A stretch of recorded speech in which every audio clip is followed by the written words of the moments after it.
Right, this is Heidi Caswell, and sad to say, my headphone crashed, and I'm doing this on my new laptop without a headphone, and we'll see how the sound comes out.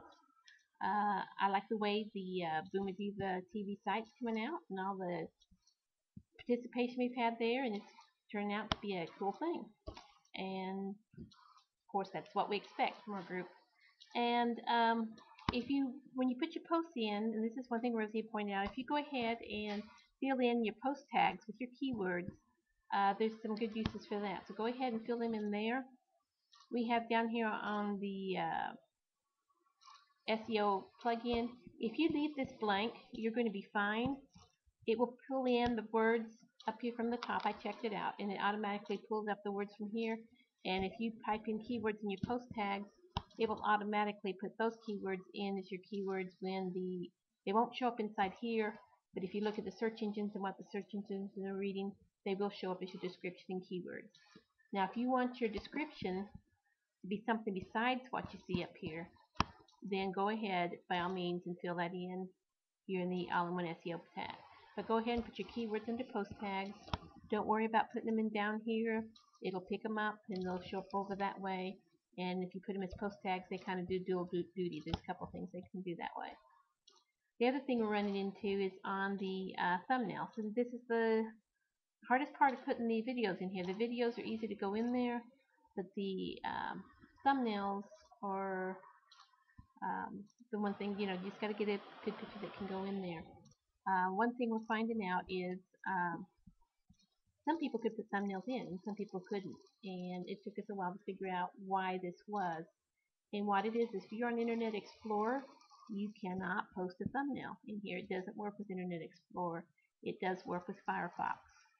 So if you want to be able to put your thumbnail in there, I do suggest using Firefox. It's a great browser. It helps you have less viruses and things that will come through it. And it's free to download. You can have it and explore both on your computer if you want. I know sometimes there's some programs in places that want Internet Explorer. I keep both, but I usually use Firefox. But anyway, with Firefox you can upload the thumbnails.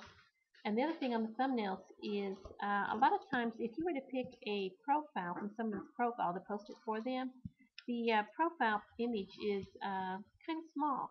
It's smaller than what we're using on the thumbnails on the site. And if you can see on the site here on the thumbnails, these are kind of long and a different shape. And if you're using a smaller image,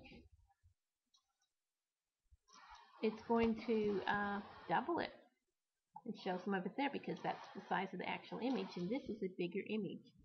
So my suggestion is if you don't have a larger image, to go ahead and use some type of screen capture tool like Jing and take a snapshot of just a frozen frame of your video and use that. And Jing's a good tool, but there's other tools you can use too.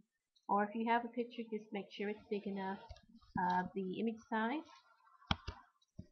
use this handy little tool here, and you can see that it'll be about 190, 122. That's a good size. It can be bigger than that, but that just gives you an idea to make it at least that big.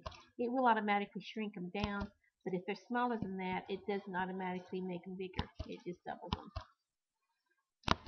Anyway, that concludes my these short tips to help get the posts in and to just fine-tune our posts a little bit. And appreciate everyone, and talk to you later.